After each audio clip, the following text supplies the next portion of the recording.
Lovely. Could I please request everyone to break into groups of twos or threes? I see a couple of members sitting at the back who aren't sitting near anyone. Would request you to reassign yourself to groups of twos and threes so we can carry on this activity.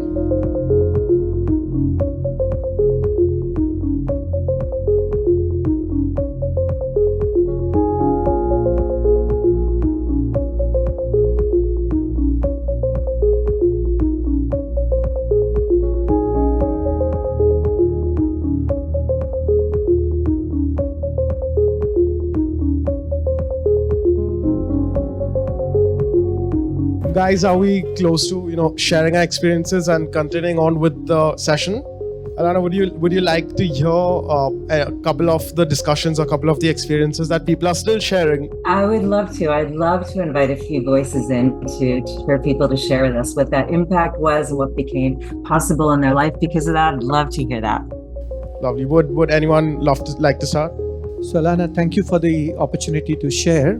I was just telling Kevin, whom I'm spending time with, the deepest impact on me has been the influencer, my beloved father. He left us in 2016 and he used to serve a community near Mumbai, healthcare. And he wanted me to, when he knew his time is coming close, that can I continue the work? So I actually said yes out of formality. But post he leaving us, I started going to the center. So 2-3 things happened. And I could see the respect he has in the community. It's in the outskirts of Mumbai, and it's a medical center he had built up and giving back to society. When I started going there, I stay in a place called Bandra, which is more of an elite suburb, and didn't have access to or aspects of life which is in the rural community. And once I started going there, it had a deep impact in terms of looking at other people's suffering and understanding how fortunate one is, started living with more gratitude. And last but not the least, it also gave me a sense of purpose in life and kind of ikigai, what you call it in Japan now, and started changing, my lens changed towards life and now the meaning, and so it's been very transformational. Wow. Tell me your name again? Manoj, M-A-N-O-J. Yeah. Oh, Manoj, what a beautiful story. Thank you so much for sharing that with us. That was beautiful. Hi, Alana. My name's easy. It's Kevin. I won't have to spell it out. So from the way you pose the question in the perspective of who's a coach that influenced you, who maybe have been a relative or someone, I think it's my father-in-law. I had just come out of college and I was running the business. And the earliest lesson which I got from my father-in-law, who is a chartered accountant, is to absolutely keep your books clean. And he said that there's a very strong incentive for family-owned businesses to kind of take advantage of the gray area on what's the personal expense and what's the business expense. And he told me, even if it's a pen, if it's being used for your personal work, then you will not expense it to the company. And that kind of stuck with me because he said that whatever you do, it's people observe you and you're giving a license to your entire team in the company. Many years later, we were approached unsolicited by one of the Swedish companies, and you know how Scandinavian countries are. And they came in and they made an offer to me to buy my business. It was not thought of selling the business, but they just asked, and then we gave it a deep thought. And so we were all open to the due diligence and everything. And that due diligence went on for 9 months. And they checked everything of that year, including the past years. And they said that we've never come across a company in Asia where we bought, where you were so open, so transparent, allowing us to talk to everybody in the company, the employees, the workmen, and everyone. And we could not find anything. Trust me, we bought companies. We own 34 companies. They were part of what is known as the Nordic Capital. They own 34 companies. And this is wherever we've come across family-owned businesses, there's always a reason to disallow something in the valuation. We couldn't find a company like you. And I think that the DNA was set very early. The missile was launched in the right way, because even if your missile is 1 degree off, it lands somewhere else eventually. So I would credit this to my father-in-law, which is, for all the father-in-law jokes out there, I think I am in awe and respect of my father-in-law. Wow, Kevin, that's a great story too. That completely like transformed your business and got the opportunity for you to get a great valuation from this company. That was lovely. Are there any other members who'd like to share their stories or share their experiences from their stories? I think we can move along. Okay, great. I have to say, I've been watching. I watched the last session too, and I really appreciate your very participative audience, which is lovely. And I don't know if you know this, Jimmy. I don't even know if you know this, but in all of the training and the work that I've done, I've been to India. I think it's 5 times for EO, and I've worked with like 8 different chapters all over India. So it's been awesome to have that experience. But today, what we're here to talk about is the role of the learning chair in your DLC forums.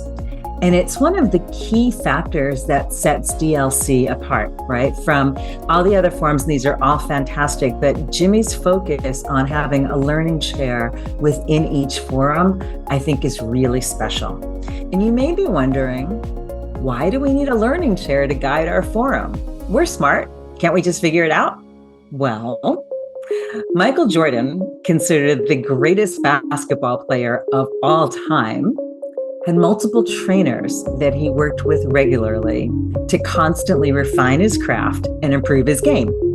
The trainers could see things that he couldn't see himself. And when he played on the Chicago Bulls, he played with an extraordinary team of athletes, all stars like Dennis Rodman, Scottie Pippen, and all amazing, talented individuals. So if they're all stars, they should be able to get together and automatically be a winning team, right? Well, no. They actually needed a team coach to get the very best out of each other. The beauty of playing together as a team is that they can be better together than they are alone. But they need an expert in helping them play well together. It's not just about individual talent. It's having someone who's can take these super talented individuals and teach them how to be more together than they are alone. With a great coach, the sum is more than the parts.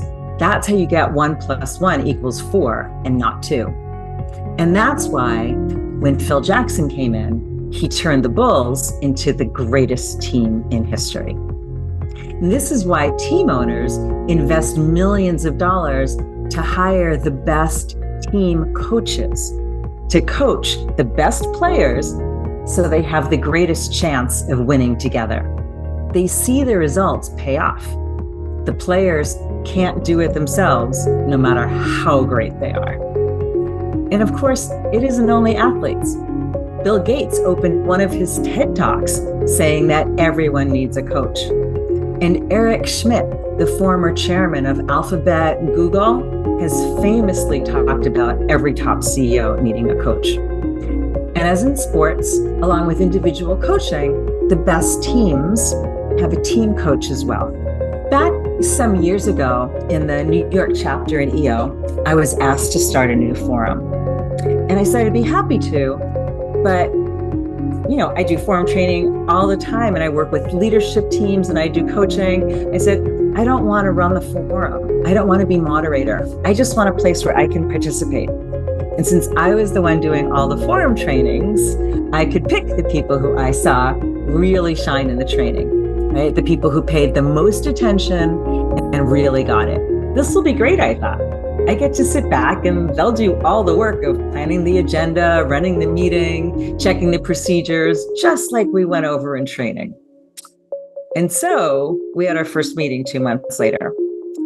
And I was floored when I saw how much everyone forgot in that time. I took it for granted because I think about this all the time. But for them, it had been 1 day of training in the middle of their busy lives.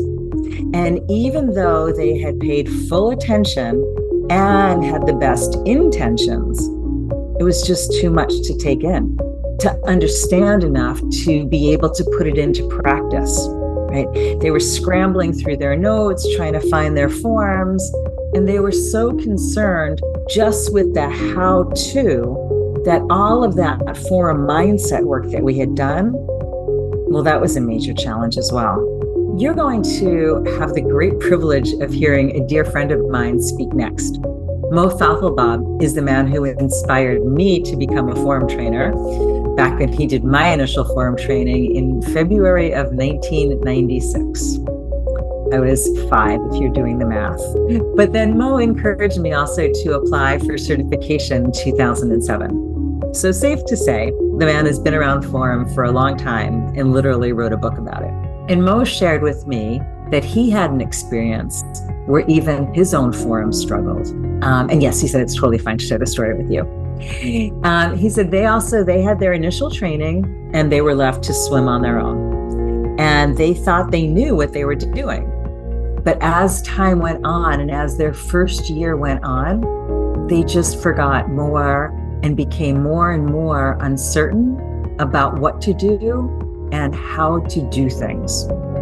He told me that it didn't really come together until the second year when they had their second facilitator. So imagine, if you will, the value of that time that was wasted, right?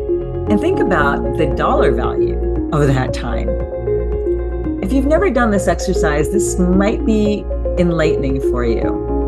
Pull out a piece of paper, or if you're great with numbers, you can do it in your head. But think about, what is an hour of your time worth? How much revenue can you generate in an hour working?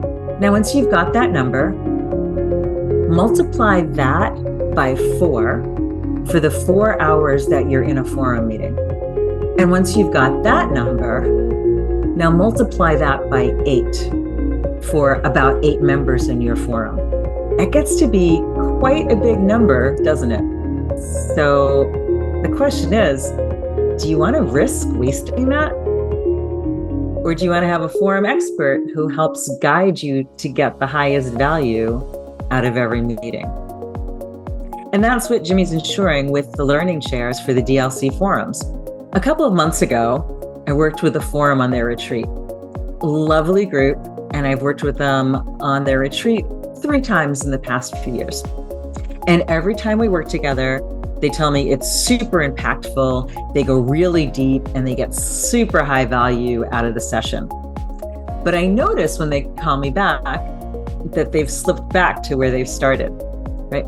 You just heard, Andrea was talking a lot about this forum mindset, and she went into the kind of space that you have to be in and how you have to share, right? It's not the kind of standard conversation that you have. So I come on retreat, we work on all this, and then they slip back. So I tell them it would be best not to wait so long between sessions. And they say, we know, but we don't really want to spend the money. We don't want to make the investment. So when I do a retreat with a group, and this is the same whether it's a forum group or a leadership team retreat, I send a survey out. Right? And the survey measures and asks them what each person thinks the sticking points are, what the forum could work on, where it could be better, what the problems are. I plan the content around that. So when I did the survey this time for this group, I pulled up their records from the last survey from a couple of years ago. You see, when we did the last survey, they talked about not going deep enough, not knowing how to pull meaningful topics out for their presentations, members slipping and giving advice, not using the Gestalt forum protocol. We worked on that on the last retreat. We made a lot of progress in the 2 days, and they seem to be on the right track. But the thing is, these things are just hard to maintain. As we said, it's just not the kind of conversations that you have in your daily life, so you slip back. So I pulled a little prank on them to illustrate this point. I brought both survey results with me to the retreat, both the current results and the results from a couple of years ago. And I read them the old survey results, not the new ones, comments and all. And when I finished, I asked them, does that sound like an accurate description of where your forum is now? And they all agreed it did. Imagine their chagrin when I told them that that was actually the old survey. right? I mean, imagine just on one of your leadership teams, if we did that same thing, right? And we did a survey and then 2 years later came back and read that survey and got the same answers again, wouldn't be too happy. This is how they realized that they kept going in a loop, right? They get really high value when they have a facilitated retreat and for a couple of months afterwards, but then the value would start falling and keep falling and keep falling until they would wait for like 2 or 3 years to bring someone in again. So finally, they realized that their time was worth more, and it makes sense for them to invest in themselves by having a high-value facilitator to help them with their growth and learning on a regular basis. So what does an outside forum facilitator bring in? I mean, I think that one of the number one things that a forum facilitator brings in is perspective, right? We've seen all of the permutations of group dynamics, what works and what doesn't work. There are all kinds of exercises that you can do, ways to help build the bonds among the group, ways to help that conversation go deeper, make for richer connections. And while there are some of these exercises that you can find in a book, so I'm saying is that while there are lots of exercises that you can find in a book, a forum expert has run them countless times and knows what works, when, and why. I went to the hairdresser yesterday and I told her my hair felt dry and asked her what would help. Now, I could have asked any of my friends. They all have hair. And lots of them will have dry hair too. After all, it's winter in New York and it's dry and it's cold. And they would tell me what they've tried. And I could go trial and error and try what each one of them said. Or I could ask my hairdresser, who sees thousands of heads of hair over the course of a year. She knows all the different treatments in a way that no one of my friends possibly can. She can look at my hair and see what's best for me. No wasted time and money on trial and error. An outside forum expert asks the tough questions, ensures the meeting stays on track, ensures all voices are heard. There's often one quieter member who needs to be drawn out so that the group can hear their wisdom. Occasionally, there's one dominant member who needs to be reined in a bit so that all can have an equal voice. You know, you're all super high achievers and maybe some big personalities, maybe some strong opinions, maybe a little raise of hand. Who here generally has some strong opinions about the way things should be done? Yeah. Well, you go into your forum meeting and you're usually in a room full of lions. You can think of the facilitator as the lion wrangler, not the lion tamer, because no one's getting tamed here, but wrangled for sure. So again, you have to ask yourself, is that a role that any of you want to have to worry about, or a job you want to take on when you're there to get the most of your time? When I was in my forum, that's, not what I wanted to do. They're just saying that I always remind myself of, you can't facilitate and participate at the same time. So how do the forums work? I can tell you also from training moderators around the world. One common question that all moderators ask me for their forums is how to get the forum members to go deep to get to the 5%. And there is the reflections sheet, and filling that out ahead of time is really important. But there are some reasons why people don't. And one really simple reason is that it's just hard. And sometimes people don't know how. Many people just don't do that much introspection on a regular basis and are super busy and can be a little bit out of touch with how they really feel. I heard somebody ask a question before about how that was about getting into that heart space, right? We're just not used to doing that. It's not always easy or comfortable. So you need a strong facilitator who can help people get deep and stay there by asking the right questions, and making sure that there's that very safe container in the room. Also, I wanted to talk about the DLC formula for forums is to focus 1/3 on happiness, 1/3 on empathy skills, and 1/3 on the issues of the day. And I was so excited when Jimmy shared this with me, as it's exactly the same conclusion I've come to for the formula of what makes a successful leader, who builds a business in a happy, healthy, and sustainable way, while also maintaining strong family relationships, being able to be active in their community, and maintaining their physical, mental, emotional, and spiritual health. It's about thriving as a whole person. So your forum learning chair can either be someone who is an expert just in forum and will help build a curriculum and help you identify other experts or materials to cover these areas of development, or someone who through their own work has expertise in a lot of these areas already. For me, this is what I've been studying my entire life, from my degree in psychology to in-depth studies of personal development with some of the leading gurus and masters around the world, the past 15 years of experience coaching high-performing CEOs to get clarity and ease in their life. At a high level, the progression that I take individual CEOs through is similar to what I take DLC forums through. So talk about happiness for a second. I believe that happiness starts with self-awareness, understanding yourself, who you really are, and what you really want, your core values, and separating that from the things that others expect from you or what you feel you have to do to make others happy, but figuring out who you really are. Getting clarity on your path. Next, internal mastery. Learning to understand and be at peace with your emotions so that they do not rule you. So you have responsibility, the ability to choose your response rather than being knee-jerk reactive. And we all know that difference, right?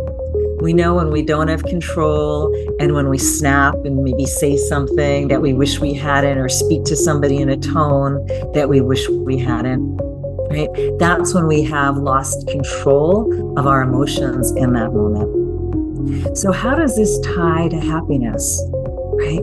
Again, it's not possible to be truly happy unless you know at a deep level who you really are and what you really want. And it isn't possible to be truly happy until we have a level of self-mastery. Until then, your happiness comes and goes. It's reactive to what's happening around you rather than coming from within. We have to be able to lead ourselves first if we want to lead anyone else. And I use leadership in the broadest sense of the word here, because you're all leaders, not only in work, but who here is also looked to as a leader among your friends and family? Who else has others who look to you for guidance? You see some heads nodding there. Leadership is in all areas of your life. So next, the focus is on empathy. And first we talked about internal self-awareness. Empathy is external awareness. This is where skills like active listening come in. This is about building your emotional intelligence. This is about being able to see others' points of view, even when you don't agree with them, and being able to stay present and stay curious and stay in the conversation.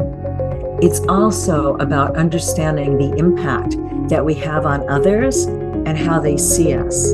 And being able, once we can do that, then we can modify our approach. We're still staying true to who we are, but in having that deep understanding of others, right, and being able to connect with others and meet them where they are, that's really I think what the core of empathy is about. Because at the end of the day, leadership is influence. You can't force anyone to do what you want them to do, right? Whether it's, your employees, I mean, you can try, but they're not going to last very long, and they're not going to do it willingly, and they're not going to do a great job at it, right?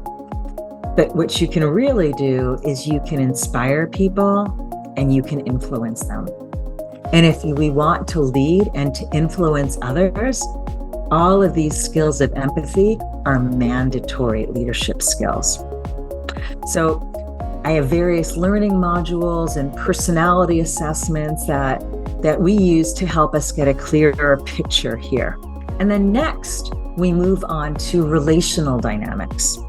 And that's understanding how we relate to the world around us, understanding communication and understanding conflict and being able to really navigate that well. It's not about not having conflict, quite the opposite. It's actually a sign of a really unhealthy forum or a really unhealthy leadership team when there's no conflict at all, because that means either people don't care enough to say what they want to say, or they don't feel there's any level of psychological safety on the team, so they don't feel safe speaking up. So it is a sign of a high functioning team, whatever kind of team that is, whether that's a family, a work team, or a forum, where there's really well handled, healthy conflict.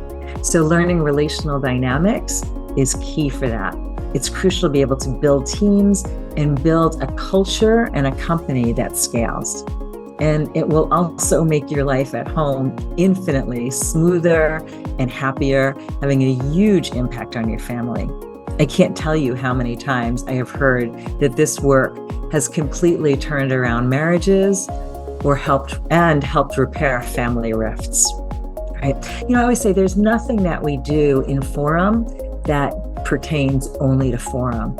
All of these things we're talking about, these same skills, are what you need to run your company and what you need to have great relationships on every level. That's a super high level overview of a forum learning journey, and of course interspersed with the ability to present your challenges in real time and mind the wisdom of the group. So